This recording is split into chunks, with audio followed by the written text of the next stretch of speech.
प्रेम से बोलिए नारायण साकार हर की संपूर्ण ब्रह्मांड में सदा सदा के लिए जय जयकार हो। साकार जगत जननी महामातेश्वरी की संपूर्ण ब्रह्मांड में सदा सदा के लिए जय जयकार हो। सर्वप्रथम नारायण साकार हरि परमात्मा जी, साकार जगत जननी महामातेश्वरी जी, आपके श्री चरणों में मुझ आत्मा का बारंबार कोटि कोटि नमन स्वीकार हो। देवियों महापुरुषों, नारायण साकार हरि परमात्मा जी ने बीते समय में अद्भुत लीलाएं की हैं।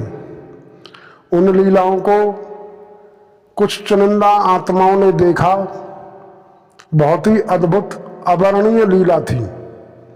उसी लीला में से एक हम अपनी करीबी से हमने देखने का हमें मौका मिला। एक बार नारायण साकार हरि परमात्मा जी हरिद्वार पहुंचे। हरिद्वार में हर की पौड़ी पर पांडाल लगा था। वहां हमें समय से 2-3 दिन पहले पहुंच करके सेवा कर्म मिला और समापन तक हम वहीं रुके। वहां पर हमने देखा नारायण साकार हरि परमात्मा जी जब न्याय सिंहासन पर विराजमान हुए तो बहुत ही अद्भुत नजर आई। कईयों ने दर्शाया, वहीं के जो लोकल हरिद्वार के जो बासिंदे थे, कई एक शास्त्री थे जो मंदिरों में तमाम प्रकार की जो पोथियों में उलझे हुए थे, उन्होंने भी अपने शब्दों के माध्यम से दर्शाया कि हमें बहुत ही अद्भुत दर्शन हो रहे हैं। देवियों महापुरुषों, एक दिन नारायण साकार हरि परमात्मा जी रात्रि को लगभग 11-12 बजे का समय रहा होगा। वहां पर गंगा की 3 धाराएं बह रही। उनमें एक धारा है जिसको बाढ़ गंगा या दूध गंगा कहते हैं। वहां पर इतनी तीव्र गति से पानी बहता है जिसकी आवाज शायद रेलगाड़ी से भी ज्यादा तेज होती है। देवियों महापुरुषों, वहां पर रात्रि के समय नारायण साकार हरि परमात्मा जी पहुंचे। साथ में कई एक देवी महापुरुष भी साथ में थे। उन्होंने वहां गाड़ियां रुकवाई और गाड़ियां रुकवाने के बाद नारायण साकार हरि परमात्मा जी उस बाढ़ गंगा, जो दूध गंगा, जो बहता हुआ पानी था बहुत ही तेज रफ्तार वाला, उसके अंदर चले गए। ठंड का समय था, कोहरा पड़ रहा था, हल्का हल्का ठंड थी विकट। उस स्थिति में नारायण साकार हरि उसके जल के अंदर चले गए और करीब 1 घंटे बाद निकले। उस 1 घंटे के दौरान जो भी व्यवस्थापक, जो भी नारायण साकार हरि जी के संग रहने वाले महापुरुष थे, उन्होंने कई प्रकार की ऐसी बातें होती रही उनके बीच कि नारायण साकार हरि परमात्मा जी जब जल के अंदर गए हैं, बाहर निकलेंगे तो कपड़े चेंज करने के लिए कपड़े मांगेंगे। कोई चले जाओ कपड़े ले आओ। अब कोई कहते कि हमें अगर चले गए और इन परमात्मा नारायण साकार हरि जी ने आकर हमें पूछा तो हम क्या जवाब देंगे, अभी गए हैं, अभी निकल आए। तो इस तरह से आपस में काफ़ी कुछ कहा सुनी होती रही कि तुम चले जाओ, कि तुम चले जाओ, हम चले गए तो ये होगा। इस तरह से बहुत देर तक वार्ता होती रही। 1 घंटे के बाद नारायण साकार हरि परमात्मा जी निकल करके आए तो नारायण साकार हरि परमात्मा जी ने इशारा किया, भाई आप लोगों को हम लेकर के आए, लेकिन आपने ये स्थिति क्यों बनाई? आपस में बहस का मुद्दा क्यों बना रहे थे? आपको हमारे कपड़ों की फिक्र है? हमारी फिक्र नहीं। हम जब अंदर गए तो तुम आराम से खड़े खड़े देखते रहते नज़ारे को। आपको कपड़ों की फिक्र है, कपड़ों को छू करके देखो। नारायण साकार हरि जो वस्त्र धारण करते हैं, उन वस्त्रों को छूकर देखा गया तो उनमें एक बूंद जल नहीं था। देवियों महापुरुषों, इसीलिए तो कहा जाता है कि नारायण साकार हरि परमात्मा जी बेतन हैं और तन में रहते हुए बेतन है। परमात्मा नारायण साकार हरि आदमी नहीं है, साधु संत नहीं है।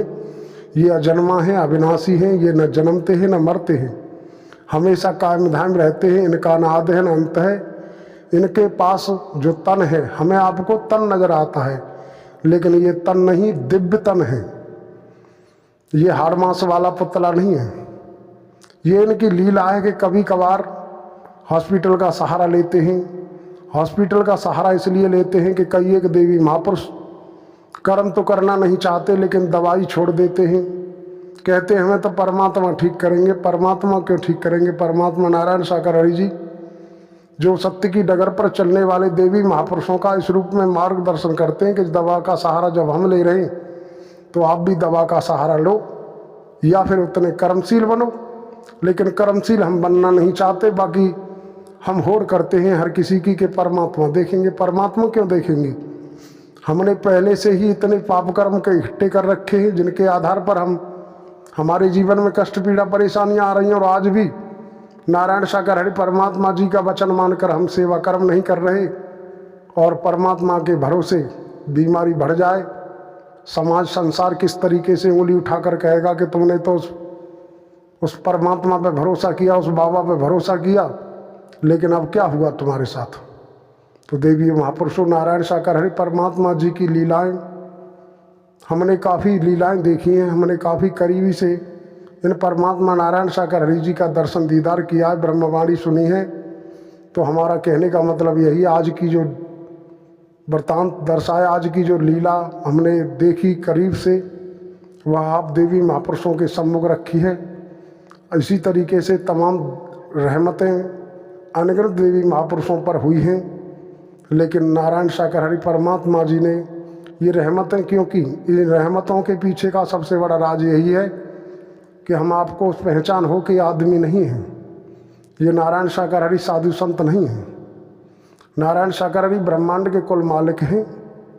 हम इनका वचन माने और वचन मानकर सेवा कर्म करें। नारायण सागर हरि परमात्मा जी ने जिस तरह से हमें आपको समझाया, किसी पर छीटा कसी न करें। नारायण सागर हरि जी के करीब रहने वाले भी तमाम प्रकार की गड़बड़ सड़बड़ करते हैं।